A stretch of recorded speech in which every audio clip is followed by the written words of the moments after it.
John Kramer is still dead. Or is he? 2017's Jigsaw would have you believing Batman's favorite would-be vigilante is still kicking it old school style with a brand new game 10 years after his last hurrah. How, you ask? How much, asks I. Hello and welcome to Foot the Bill, where we audit your favorite media. My name is Trey, and today we're tackling the controversial, some might say even experimental 2017 entry to the Saw series, Jigsaw. Jigsaw gives us an all-new cast of characters seemingly ignorant of all previous plot points beyond... Kramer's been dead for 10 years. So, how do the dead spend money? Can a ghost get a loan? But first, the rules. Any attempt to violate my rules will kill you.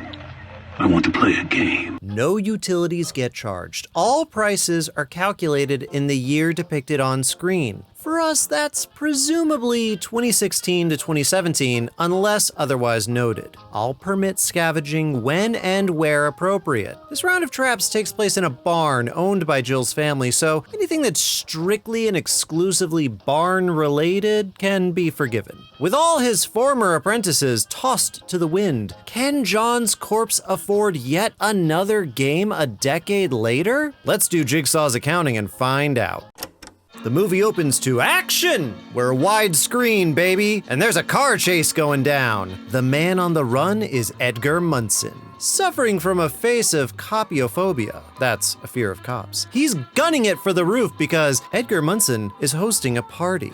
5 people are gonna die! Wow, that sounds like a terrible party, Ed. Are you inviting anyone special? Detective Halloran! The party just got worse, Ed. Before Munson can explain the rules, shots ring out and disable the poor bastard. The game! It started.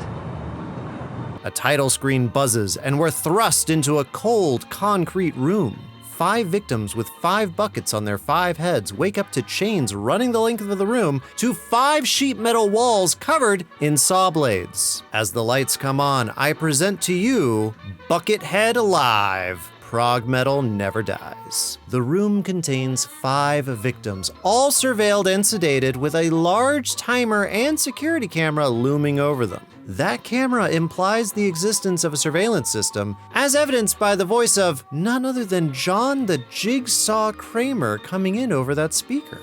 Make the simple blood sacrifice that I've requested or face severe consequences.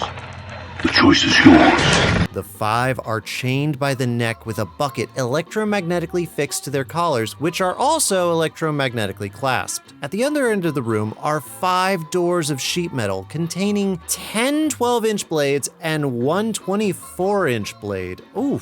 Based on the construction of the doors, I think John can get away with 6 motors per door to produce enough torque to operate consistently. So these blades are spaced pretty far apart, so it wouldn't need to operate quite like a dado stack that you might see on a table saw. The ghost of John Kramer explains that they need to offer a sacrifice of blood. First, an offering of blood, no matter how little, will give you a green light. See? Jigsaw explains that the sacrifice of blood will give them a green light, releasing the buckets and their person from the room. Now, you may be asking, how does a saw blade know it's been bled upon? Very astute question. That is so specific of you. And I have a hypothesis. I suspect that each of these blades has been hooked up to a DIY saw stop. A saw stop is a technology that is built into some table saws that senses contact with human flesh in order to avoid removing fingers. The technology was introduced around the year 2000, and it works by having a very slight electrical charge pass through the metal of the blade. When that blade makes contact with our fingies, that electrical charge is transferred. That transference sends a signal to interrupt the motor operating the blade, telling it to stop. And this isn't foolproof tech, in case you're wondering. Even today, if you throw your body weight onto a blade with a saw stop, you will cause damage to your person. But it can make the difference between losing or keeping a finger in more controlled, safe safe environments. So, I hypothesize that each of these doors has a DIY saw stop hooked up to the blades. Contacting the blades causes them to stop and gives Jigsaw a taste of our conductive fleshy juices. Not to say that they don't hurt, because oh boy do they hurt. Ooh. While our bin face cosplayers figure all this out, we need to talk about the elephant in the room, which is to say, the room. You see, this game is taking place in a barn. Spoiler, I know, but it's an important one. Barns don't come with prefab, mid-lit, drop-ceiling concrete rooms. Sure, you can have concrete in barns. I won't deny that. But this isn't a standard concrete foundation slab, nor is it a slaughter room. This is an ICF, an insulated concrete form. Often utilized as safe rooms or storm shelters, these structures are added into buildings to provide differing grades of shelter and security, and they are not cheap. Based on this wide shot of the room, I did some rough math and I spoke to some contractors, and we estimated the room to be approximately 25 feet by 34 feet. Now, conservative construction estimates for fabricating a room like this one come to approximately $230 per square foot, or $195,500. What the hell, John? Our knights in milk bucket armor writhe and scream their way to the other side of the room, eventually figuring out they need to bleed to be free. Everyone makes a sacrifice willingly, or almost willingly, and we move on. At the hospital, Edgar Munson is being cared for after getting shot to hell. Detective Brad, that's Brad, and his partner, Detective Keith, that's Keith, are trying to figure out if this game is even real. Meanwhile, outside, a very real victim is strung up. When Buckethead bodies start swinging, there's only one man to call: Logan Nelson, coroner at law. Logan, that's Logan, is busy playing catch with his kiddo when Detective Brad shows up needing a favor. There's a body in need of coronation. Logan's assistant Eleanor, that's Eleanor, uses a laser cutter to remove the bucket. Cutting free the repaired bucket reveals no head. So no head?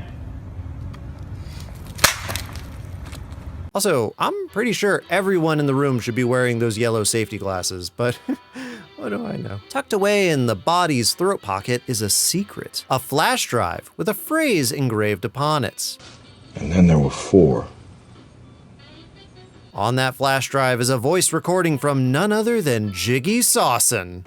The games have begun again, and they will not stop until the sins against the innocent are atoned for. Everyone who survived the buckets is getting dragged into the barn. A couple of security cameras at either end of the room watch as the remaining 4 victims get acquainted with one another. Mitch, that's Mitch, yells at the camera while Anna, that's Anna, nurses the bleeding back of Carly, that's Carly. Anna seems like the only one looking forward to Jigsaw's game. This game's gonna be won. And a bright-eyed, bushy-tailed Billy appears to try to deliver a message, but dang if these kids just don't understand Bill mail. Oh, shit.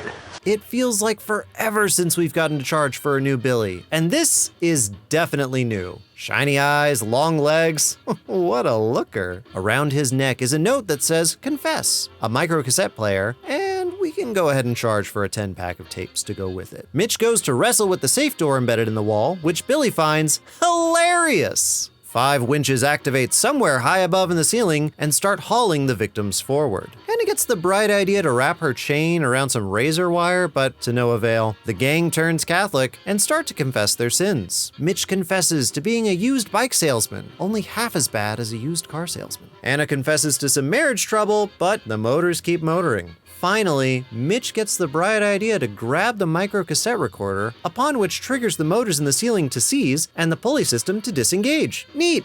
Oh my god. We're gonna hang. Ah, right, not neat. Suboptimal, really. Ryan, that's Ryan, reminds us all why we're here. Play the damn tape, Mitch.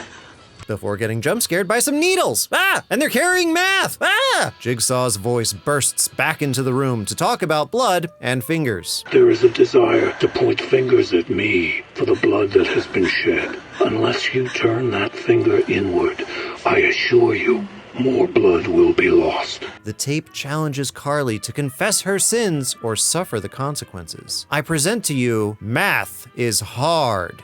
As it turns out, Carly's been injected with a poison, and one of those syringes contains the antidote. The other two contain saline and hydrofluoric acid, and the only way to spot the vaccine is to recall what the value of a life is. $3.53. What does that mean? What a life is worth to me. Which she does, in fact, recall perfectly. Jigsaw, upon hearing that Carly remembered her sin, activates the motors. Carly, upon hearing the motors start, immediately forgets everything that she just said. Ryan, upon choking, takes matters into his own hands and stabs Carly in the throat with all 3 syringes, releasing everyone from their collars. Carly dies, horrifically, painfully, stupidly. Mitch, smart Mitch, realizes the syringe contains the combination to the safe door. Smart Mitch! You know who else is smart? You! For making sure you're subscribed and that you've clicked the bell. Only 1 in 10 of you have notifications on for the channel, and YouTube is loath to let you know I've uploaded a video. I've talked to them, they said it's fine, they say this is just how it is, but I don't know what they're thinking sometimes. So, ring that bell, kittens and cats. Like the subscribe. A click for me is a click for America, so do. I'm not reading this. I'm gonna. No, please I think you might be dyslexic. Read the script once. Back at the hospital, Buckethead has been identified as Malcolm Neal, a gambler who had a run-in with Detective Brad there. They also discover that the voice on the flash drive is in fact John Kramer's, apparently back from the dead. Wouldn't be his first time. Meanwhile, at the Barn of Doom, Ryan, Mitch, and Anna are led into their next challenge. Follow the fucking rules. A security camera watches the door slam shut, and the lights flip on, and the 3 start sharing their sins. Ryan is apparently just a douchebag in general, while Anna insists it's her husband who should be here. If he hadn't fallen asleep, he wouldn't have rolled over and suffocated our baby. Wait, did they add baby sound? Oh my god, what the fuck? They added baby sound. That's messed up. Ryan, trying to get away from baby sound, decides he knows how doors work and goes ham. Unfortunately for him, Jigsaw has thought of this and turns his leg into a wrapped ham. Ryan has stepped into what I affectionately call the cat's cradle. And my god, did this give my engineers a headache. Okay, so the cat's cradle, by our understanding of the mechanism, operates like its namesake. A limb travels down between the wires and hits one of the 16 pressure plates, triggering the wires to pull taut. The cables are organized along spindles and threaded over double groove sheaves. I learned what sheaves are for this, where the steel cable eventually meets up to wrap around Ryan's leg. Down in the corner, there's a lever of unknown operation, and Mitch reveals a micro cassette player on another pressure plate, waiting to be retrieved. Oh, and finally, any changes to the tension in the cables, as far as I can tell, is met with a ratcheting, tightening, slicing deeper into Ryan's leg. Pain! Sacrificing a rake to the cat's cradle eventually gets the tape into their hands, where Ryan is chastised for trying to take a shortcut. There are no shortcuts in life. Please forgive the rather crude example I will make of your decision to not follow the rules. Naughty, naughty. Jigsaw explains that if Ryan pulls the handle, he'll be set free. Easy peasy. What does he mean, set free? Good luck, Lollipop. No. Things do not go well for Lollipop. The lights flicker, and the door to the silo lights up. Santa? Sorta. It's a brand new flat screen TV and a security camera. And Ryan has a little TV as well. New game, new year, cheap TVs. Well, relatively. A remote activates the feed featuring Billy, who apparently has had his hair done. It looks good.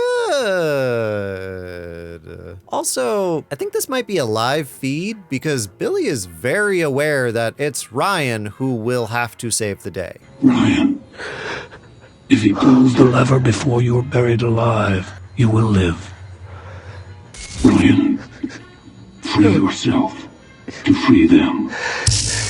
Anna and Mitch proceed to get dunked on by what I call grain. Now, you may be asking yourself, there's no way Kitten Arcader could possibly figure out how much grain is getting dumped into that silo, right? Wrong! I can totally figure this out. The first thing we need to know is whether this grain is bought or previously stored. Well, that's easy. Grain is stored in silos. It's only transported to silos to be stored. Second, and probably a better explanation, expired grain is very clumpy, whereas this grain flows smooth, fresh, so hip, so dozer. Next, how much grain is getting poured into the silo? That's easy. Using the TV as a reference, we can estimate that this grain silo is approximately 10 feet across, 30 feet tall. But that height isn't really important to us because our victims don't actually get completely buried. Instead, they get filled up to about their necks or so. Now, we can solve for volume, which is pi times the radius of the circle times 2 times height. So pi 525, 157 cubic feet of grain. Now on to price. Price in grain is determined by the bushel, and in this instance, a bushel is 8 dry gallons. Converting our cubic feet to dry gallons to bushels nets us approximately 1,009 dry gallons, or 126.15 bushels. At a price of $4.81 per bushel in 2016, that's $606.78 in grain. Boom! And hopefully we never have to calculate anything like that ever again. Oh yeah, the farm tools are free, but we're charging for the saw blades because those are fresh. Fresh like that slice of cake her arm must be to make those nails hit like that. Yum. Ryan finally figures out what the lever does, and he saves his best friends Mitch and Anna from a grainy grave. Back at the hospital, the plot surrounding Buckethead thickens to a curry consistency. Eleanor is zeroing in on where Buckethead came from, some sort of farm with an outbreak of terrible disease, when a second victim emerges. A blonde corpse that might be Carly has shown up on the concrete outside Edgar Munson's hospital, and her autopsy reveals that she died from an injection of hydrofluoric acid. What's your story, sweetheart? Detective Brad is getting super suspicious of Logan and his assistant, and also super suspects them of boinking. It doesn't help that they like to meet up at bars and abscond to Eleanor's saw trap dungeon. Logan does not like looking at Eleanor's STD, but Detective Keith finds it very interesting. Ka-chink. Also, while this menagerie is awesome, apparently most of what we see here is reproduction. If it turns out Eleanor is secretly Jigsaw or something ridiculous like that, maybe I'll come back and figure all this out. I wouldn't mind having a place like that though. Looks nice. Great work. Now we've got probable cause. Seems like Detective Brad agrees. The two do a little background on Logan and find out he served in Iraq and suffered as a result. And that might explain those scars on his back.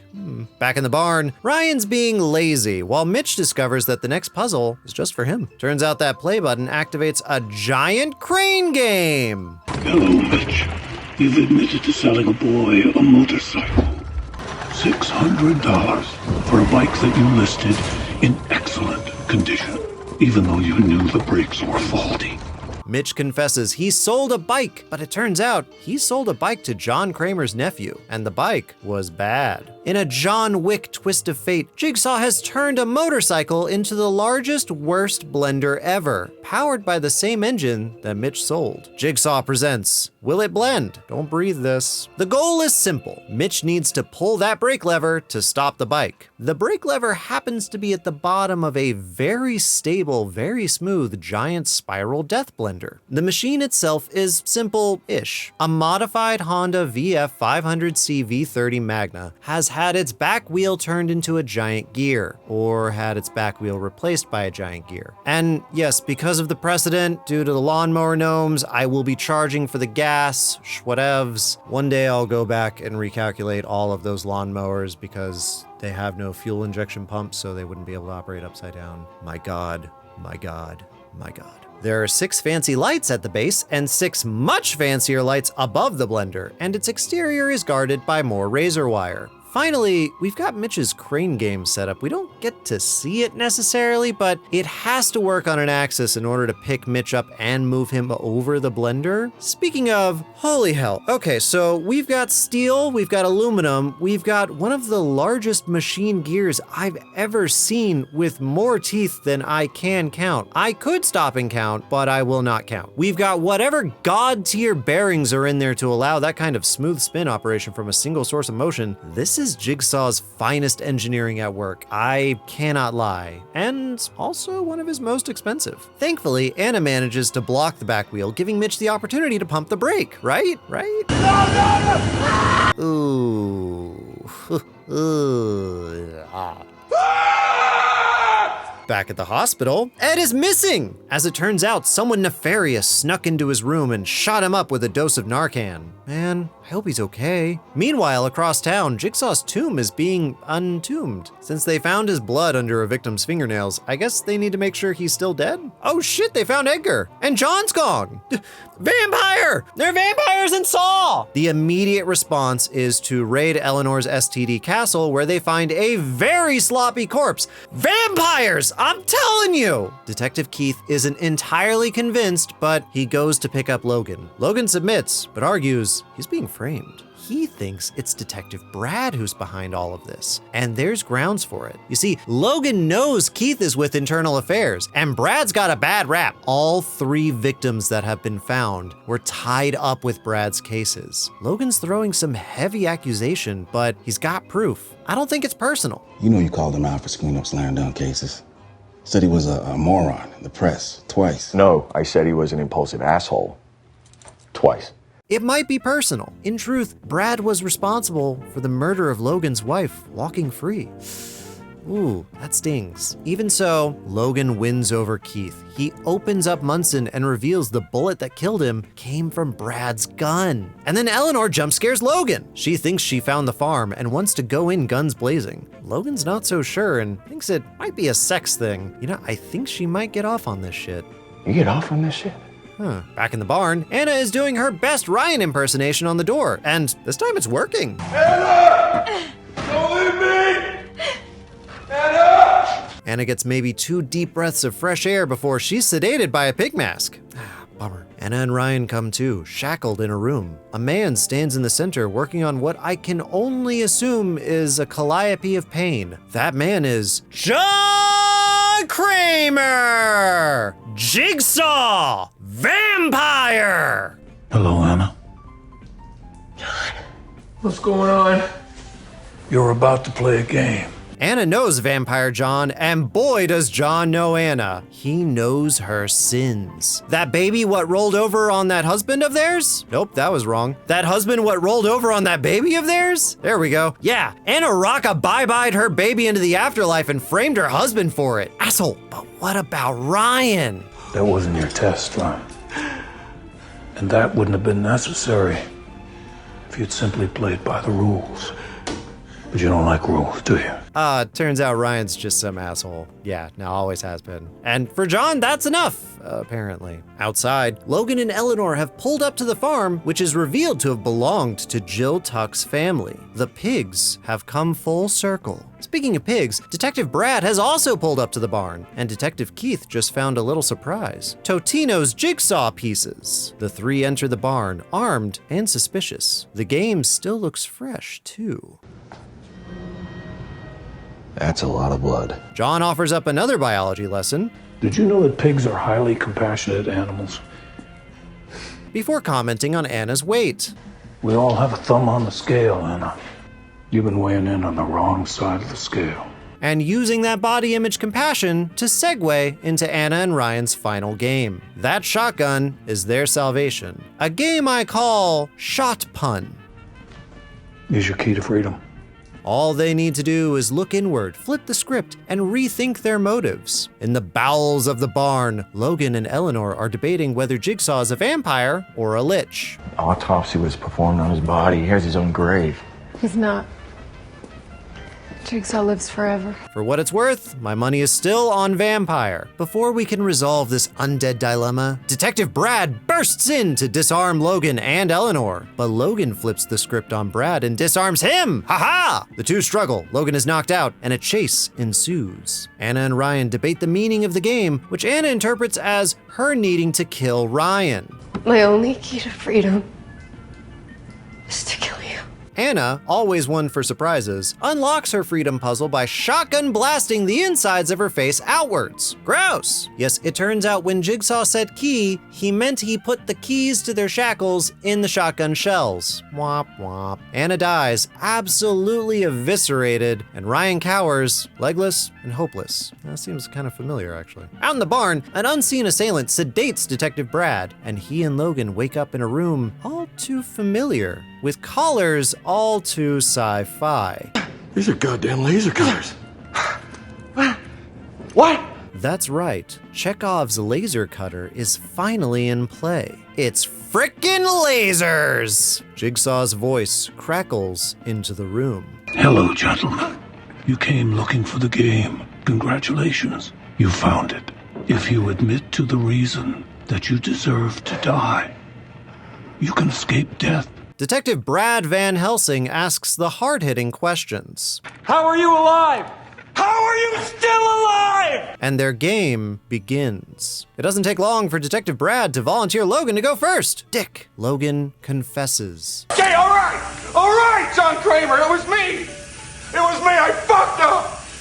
I messed up your x-rays. Logan got John Kramer's x-rays wrong and cost him months of his life, potentially the rest of his life. His tumor was missed, and some guy named Alex Rubenstein probably got some very invasive brain surgery as a result. That feels like a bigger mess. Anyway, Logan's confession is not enough to save his life, though. The collar contorts, and he is executed in a fountain of blood. Brad's collar activates, and he's put to the coals. I did some shitty things.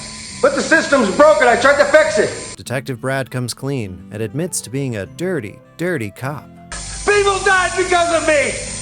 Innocent people died because of me. I did it. But something's wrong. Logan's collar didn't burn the ceiling, and in fact, he's not even dead. You're working with him. I am him. What? And with a little help from you, no one will ever suspect it. In a Machiavellian twist, Logan reveals that he's a vampire! No, wait, hang on. The game we've been chasing happened a decade ago. Anna, Mitch, Ryan, Carly, they've all been dead for close to a decade or more. Logan was their fifth, but due to a mistake in his sedative, Jigsaw couldn't let him compete, instead granting him the gold medal for survival, I guess. The bodies that have been turning up all over the city were criminals in Detective Brad's circle, pitted through the same game meant for Logan. Wait, so this means all these traps took place 10 years ago? Wait, so all of my math was son of a... Starting from the beginning, we need to figure out what Logan's traps and purchases are in all of this, or what I call Logan's Run. From the top, it looks like the red paint, duct tape, and remote controller were Logan's, as well as the flash drive found inside that body. The hydrofluoric acid found in the third victim is also his, and we can assume he stole that from work. He'll also needed to have topped up the motorcycle with gas for his own run on the blender. Logan used a sedative on Detective Brad, and likely had to rent a digger to exhume John Kramer's still missing body. Seriously, where is John Kramer? That means that the following major changes need to be made to Jigsaw's account. All right, let me see. Okay, so the first big things that jump up in prices are those TVs, which, by the way, did you know trying to figure out these TVs was what inspired this entire series? Yeah, no, I mean, I went down a rabbit hole on flat screen prices and availability in the late 90s to early 2000s, like a year ago, just to find out that actually, yeah, you could buy flat screens back in the day, but they're gonna cost you. The first flat screen plasma panel was released in 1995 from Fujitsu. It was 42 inches and was primarily a commercial proof of concept rather than a take-home device. 2 years later, Philips introduced their first plasma screen TV commercially, using that same panel. It sold for $14,999, almost $30,000 today in 2024. By the end of the year 2000, flat screens were becoming more common and prices averaged around $10,000. So what's tricky here is determining the precise year these games take place, as the prices could fluctuate a lot. This game, as Logan explains it, Jigsaw put me in that game because 10 years ago, I mixed up his x-ray. which we take to mean it happened after Cecil, but before the first Saw film.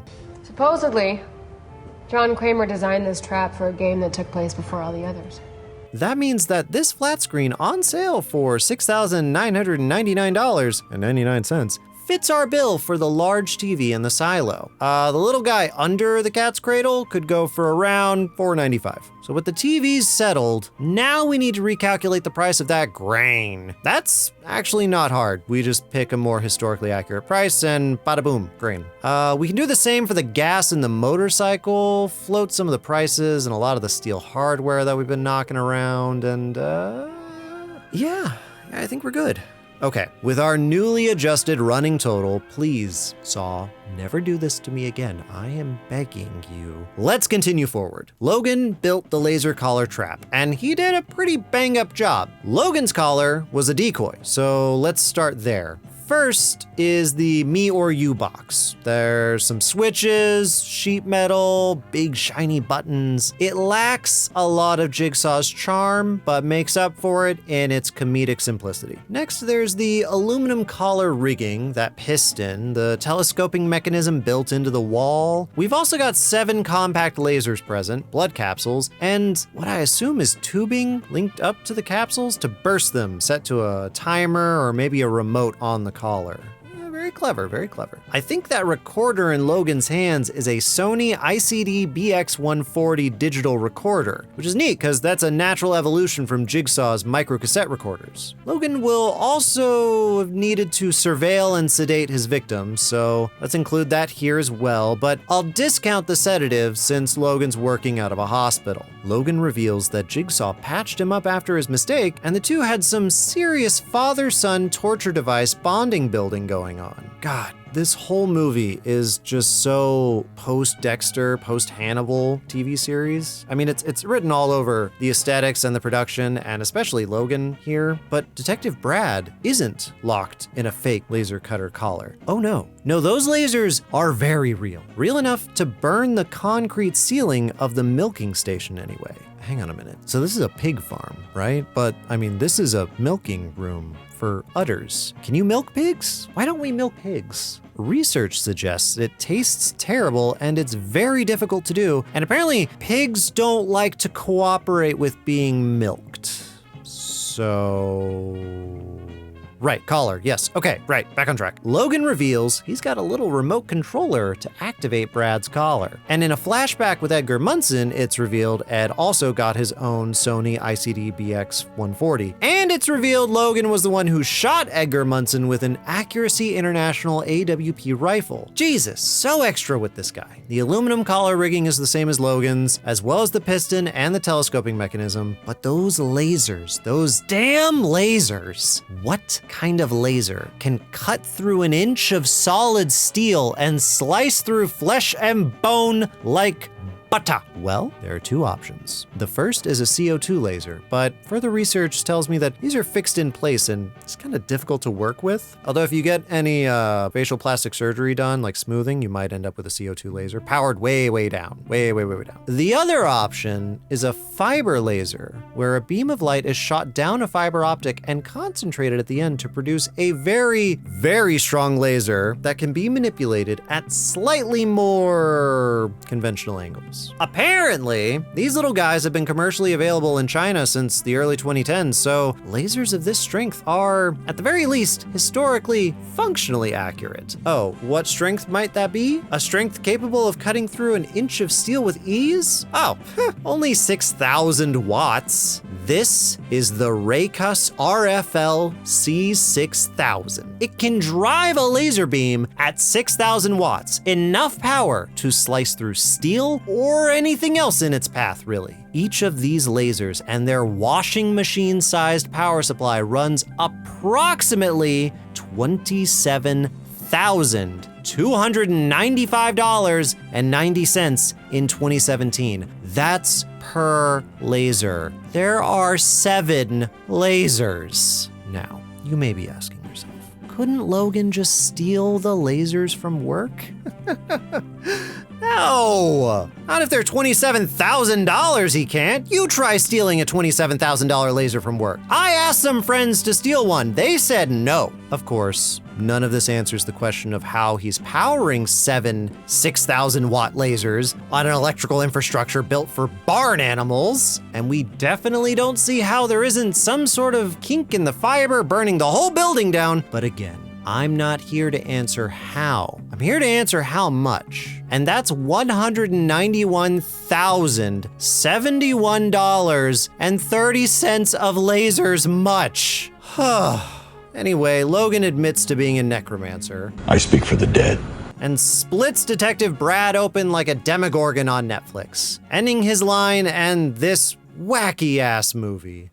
So what the fuck did we just see? How much did Jigsaw spend on his apparently very first game? How much did Logan spend on what is definitely his last? Let's break it down and find out. In total, Jigsaw and Logan spent approximately $482,942.75 on concrete, mixtapes, lasers, and paint. That's around $738,328.74 today, or 230 97 Toyota Camrys in decent condition. Jigsaw alone spent $280,871.65, or $490,345.07 in 2024. His most expensive trap was Buckethead Live at $219,236.89. That's $382,743.25 adjusted for inflation. And his cheapest was Shot Pun at a measly $1,200.94, or around $2,096.60 in 2024. Logan reused pretty much all of Jigsaw's traps to conduct his run of things, but he didn't go completely without spending. His cheapest trap was the gas spent on Will It Blend,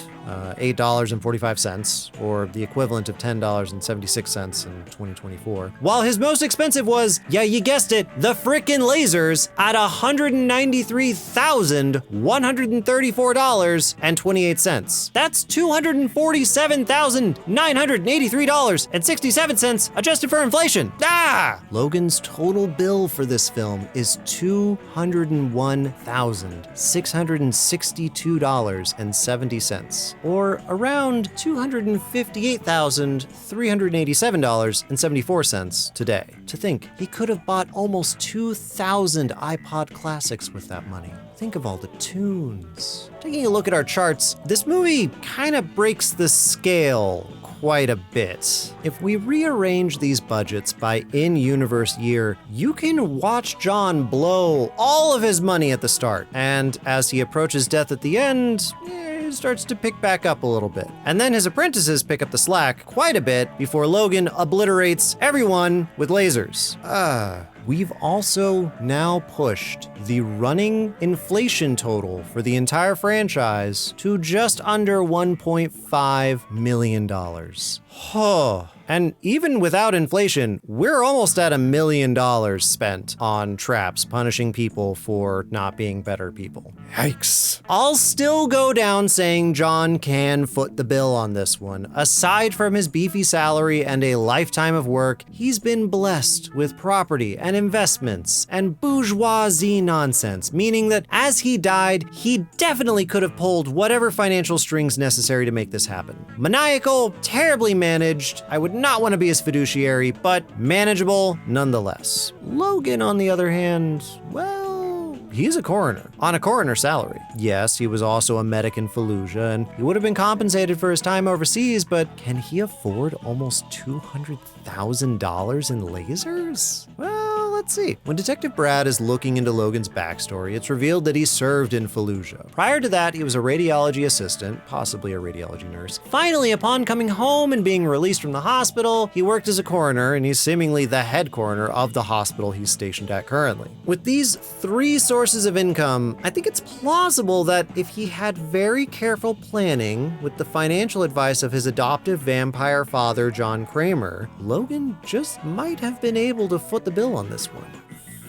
Vampires and necromancers, they can't keep getting away with it! Won't someone send me a jigsaw killer with no budget and insane machines that stretch the imagination? Can't anyone give me a film with somehow even less John Kramer? Will there be no salvation? I feel like I'm spiraling here. Next time on Foot the Bill, Spiral, a film that brags about not having John Kramer and choosing a villain with less income than Amanda. But until that happens, thanks for sticking around. And if you're hearing this, we survived a hurricane intact. Well, mostly intact. My neighborhood got pretty messed up. I'm sure it'll be cleaned up by now, but there might still be some damage to the roof that we need to look into. Anyway, I want to give a special thank you to everyone over at Patreon and YouTube memberships, and a large welcome to Stout Shacko for being the first person to join the Feet tier. That tier does not come with feet pics, but it does come with this shout out. Hi! If ever a video is having trouble getting released on YouTube, it'll always end up on Patreon. And if that doesn't work, I don't know, I'll start mailing all of you VHS tapes. I know the math, as always. Thank you for sticking around with me. Thank you to my wife for editing this video. I'm sorry it's so long. Look forward to the behind the scenes making of this video as well. It'll be out on Patreon either soon or now, depending on how fast these things go. Love you all, new or old, and remember, I'm here to make stuff